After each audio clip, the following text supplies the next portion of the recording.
하다 보면요, 분명한 예식인데 많은 이들이 의식처럼 그것을 해요.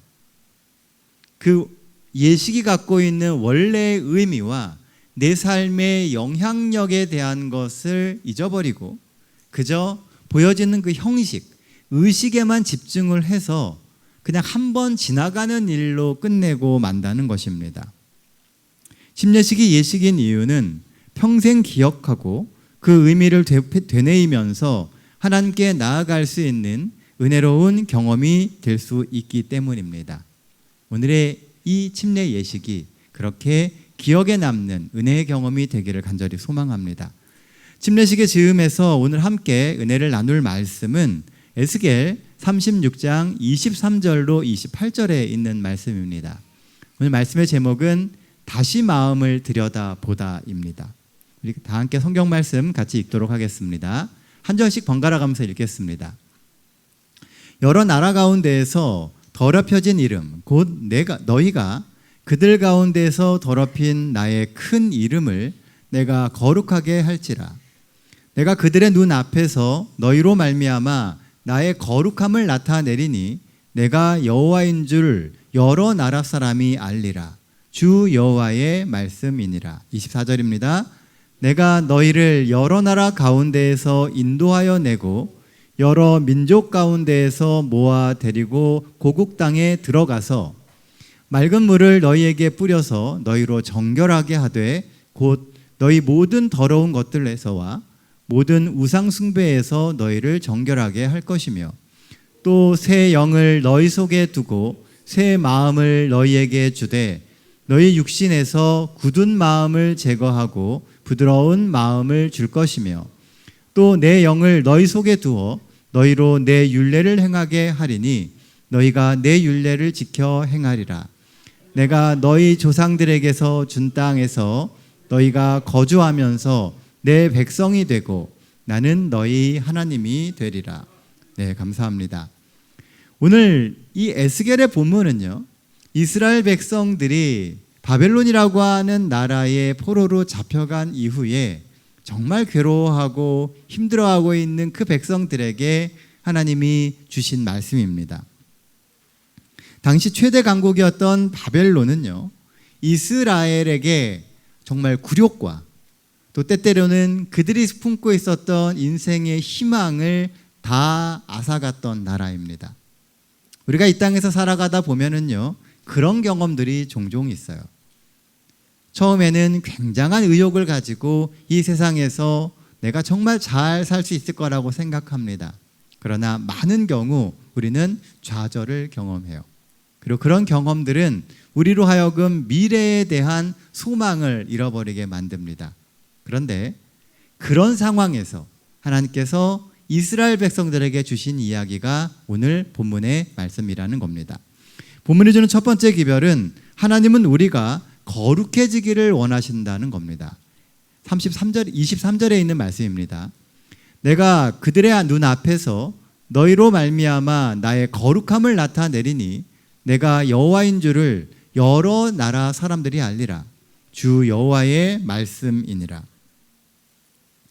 혼란한 사회적 정세와 미래가 보이지 않는 암담한 현실 속에서요, 하나님이 기대하시는 이스라엘의 모습이 오늘 본문 가운데 그려져 있습니다.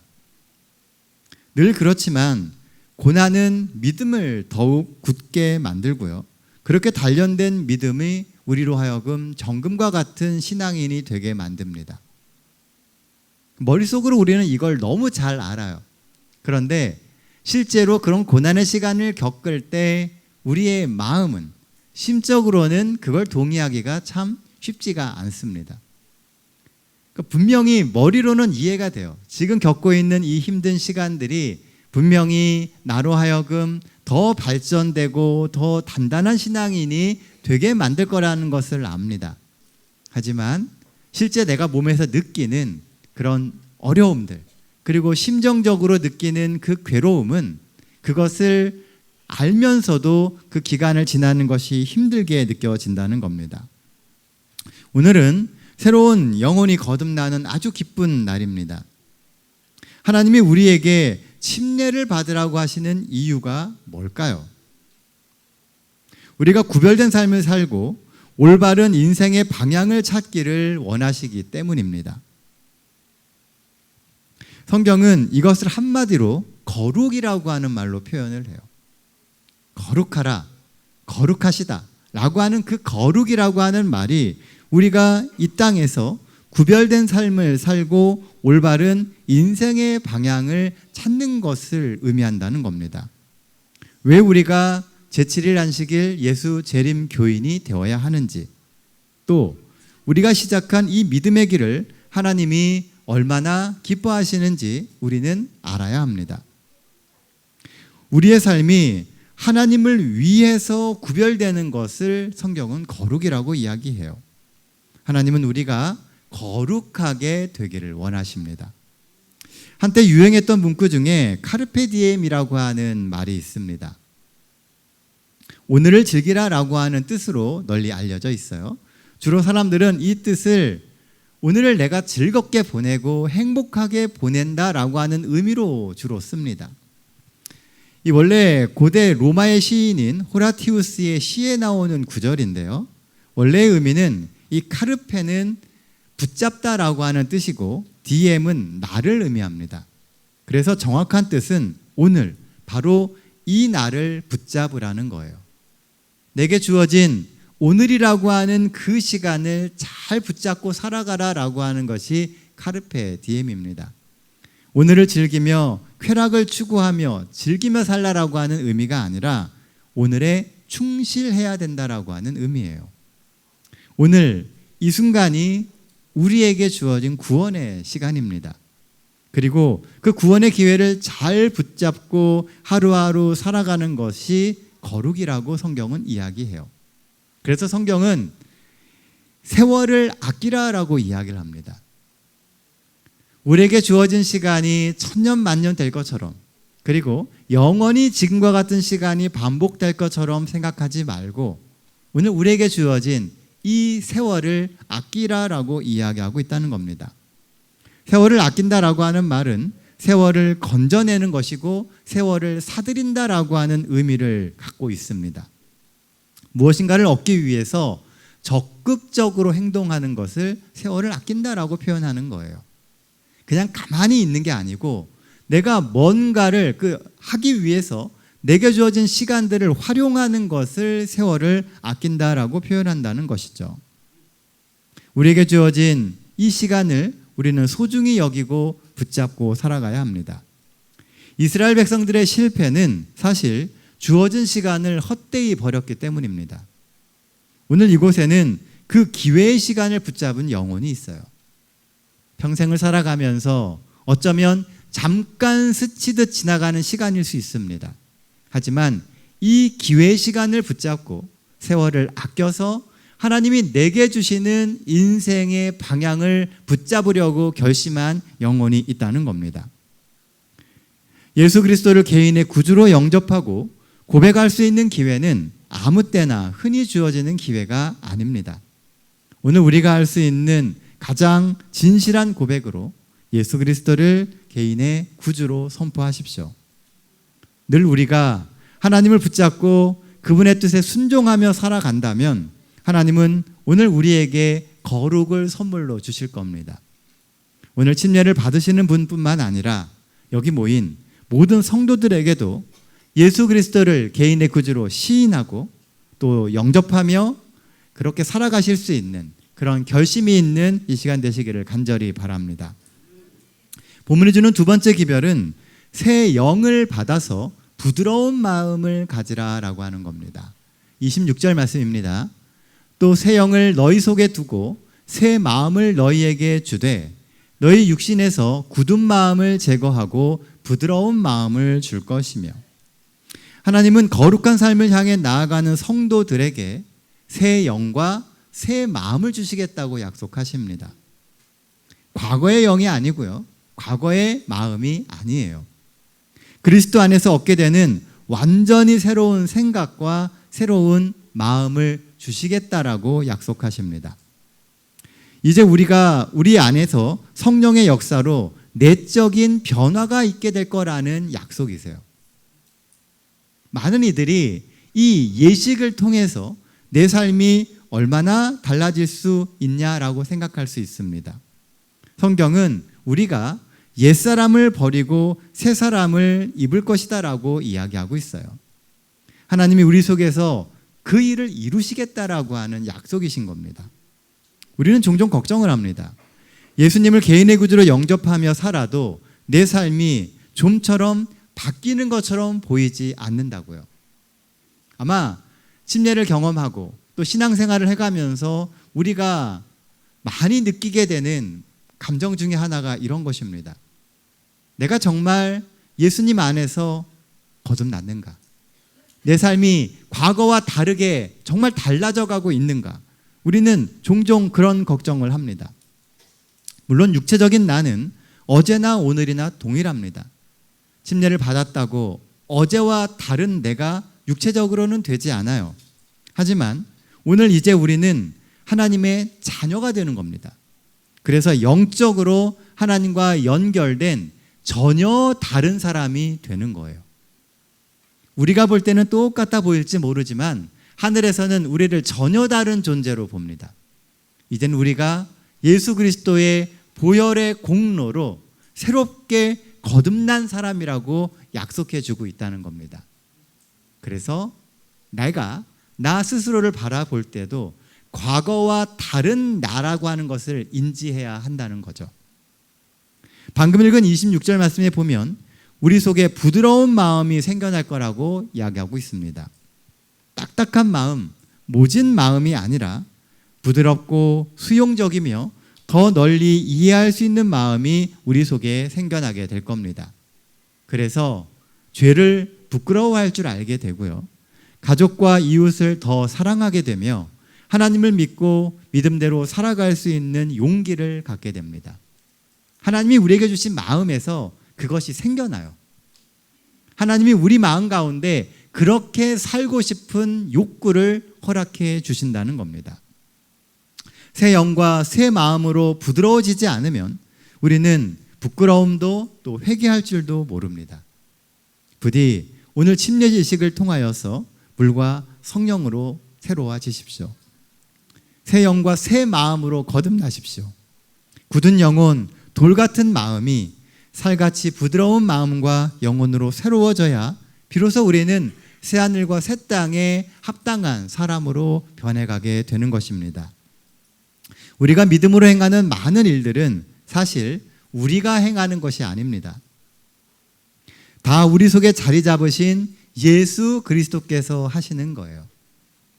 예수님께 뿌리를 내리고 있으면 예수님이 우리의 마음 가운데, 우리의 삶 가운데 하나님의 사랑의 열매를 계속 맺게 해 주실 겁니다. 우리는 통로가 되어서 하나님의 일에 동참하는 것입니다. 그러니 그리스도인이 된다라고 하는 것은 그리스도, 하나님께서 인도하시는 그 삶에 순종하는 거예요. 그러려면 자주 나의 마음을 들여다봐야 합니다. 내 마음이 어떤지, 나는 오늘 잘 살아가고 있는지, 그리고 주변에 있는 편견과 관념에 사로잡혀서 진리와 진실을 외면하고 있지는 않은지, 결국 생각이 우리의 삶을 주관하고 그 생각이 내 삶의 행동을 결정합니다. 내 마음이 흔들리지 않아야 돼요. 내 마음을 들여다보며 예수 그리스도 안에서 끊임없이 소망을 품도록 하는 것이 앞으로 우리가 살아가야 할 그리스도인의 삶이 되는 겁니다. 아마 침례를 받았다 하더라도요, 주변에서 주는 수많은 유혹들과 편견들이 있을 겁니다. 그래서 우리는 성경을 읽어야 돼요. 성경을 공부해야 되고 기도해야 합니다. 그러면서 하나님이 주시는 말씀의 의미를 깨닫고 하나님이 내 삶을 이끌어 가시는 삶의 본질에 대해서 깨달아야 합니다. 결국 오늘 우리의 삶은 예수님이 주시는 그 말씀에서 결정되게 됩니다. 신명기에 보면 이런 말씀이 있어요. 오직 너는 스스로 삼가며 내 마음을 힘써 지키라.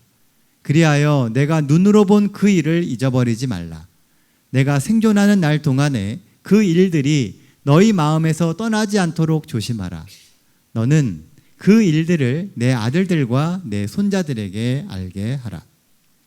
그런 면에서 그리스도인은 무엇보다 힘써야 될 것이 뭐냐 하면 신앙의 마음을 들여다보기가 아닐까 생각을 합니다. 마음의 변화 없이 진정한 변화는 불가능합니다. 진정한 거듭남은 예식이 아니라 마음과 삶의 거듭남이에요. 그 의미를 찾는 것이 진짜 거듭남이라는 겁니다.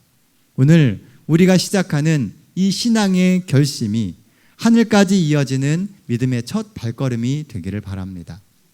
시작은 늘 미흡해요. 시작은 아주 별거 아닌 것처럼 보입니다. 우리가 잘 아는 속담처럼 천리길도 한 걸음부터입니다. 첫 발걸음을 떼면은 우리는 천리를 향해 가는 거예요. 오늘 믿음의 발걸음을 떼기 때문에 우리는 하늘을 향해 나아가는 겁니다. 하나님이 평생 함께 해 주실 거예요. 걱정하지 마시고 하나님께 기도하며 하나님의 능력을 구하시며 그 사랑 안에 살아가시는 우리 모든 침례자와 또 성도들 되시기를 간절히 바랍니다. 자, 이제 침례식을 시작하도록 하겠습니다. 침례식을 시작하기에 앞서서 우리 김민경 성도님 앞에 나오셔서 침례 시문을 하도록 하겠습니다. 우리 앞으로 나와서 서주세요. 자, 동의하시면 오른손을 들어서 예라고 표시해 주시면 됩니다. 제가 몇 가지 질문을 드리도록 하겠습니다.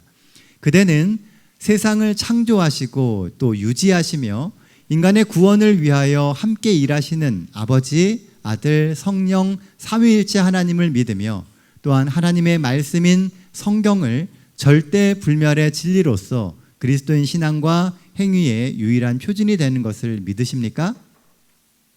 네, 감사합니다. 네라고 한번 크게 대답해 주세요. 그대는 예수 그리스도께서 인간의 죄를 대신하여 십자가에 돌아가심으로 죄와 죄의 형벌에서 구원받는 것을 믿으며 죄인이 예수 그리스도를 개인의 구주로 영접하면 하나님께서는 십자가의 은혜로 모든 죄를 용서하시고 구원하여 그분의 자녀로 삼아주신다는 것을 믿으십니까? 네, 감사합니다. 그대는 예수 그리스도께서 죄인을 위하여 돌아가시고 또 부활하시고 승천하셔서 지금 하늘 성소에서 그대를 위하여 중보하고 계신 것과 성령께서 하나님의 말씀대로 순종하도록 늘 새로운 능력을 주신다는 것을 믿으십니까? 네. 네 번째입니다. 그대는 십계명을 변경되거나 폐지될 수 없는 하나님의 법으로 믿고 성령의 능력을 의지하여 안식일을 포함한 십계명의 말씀을 준수하며 살기로 결심하십니까? 네, 감사합니다. 그대는 자신의 몸이 성령의 전임을 믿고 몸과 마음을 정결하게 보존하며 교회의 조직을 시인하여 수입의 11조와 각종 헌금과 개인적 노력과 가마력으로 복음 사업을 돕고 교회를 유지하는 일에 성실하게 동참하겠습니까? 네, 감사합니다. 그대는 예수의 재림을 확신하고 항상 그날을 위하여 준비하고 복음을 전하는 일에 최선을 다하며 교회는 인류 구원의 목적으로 하나님께서 세우신 기관으로서 오늘날 제7일 안식일 예수 재림 교회가 참된 남은 교회임을 인정하십니까? 마지막 7번째 질문입니다. 그대는 성경의 가르침과 예수님의 모본을 따라 하나님 아버지와 아들과 성령의 이름으로 물속에 잠기는 침례를 받고 하나님의 남은 교회에 입교할 것을 동의하십니까? 네, 감사합니다. 7가지 모든 질문에 대해서 우리 김민경 성도님께서 네라고 대답해 주셨습니다. 저는 제7일 안식일 예수 재림교회 동탄 새하늘교회 목사로서 오늘 김민경 성도가 침례를 받는 것에 대하여 동의합니다. 자, 이제 침례식을 시작하도록 하겠습니다.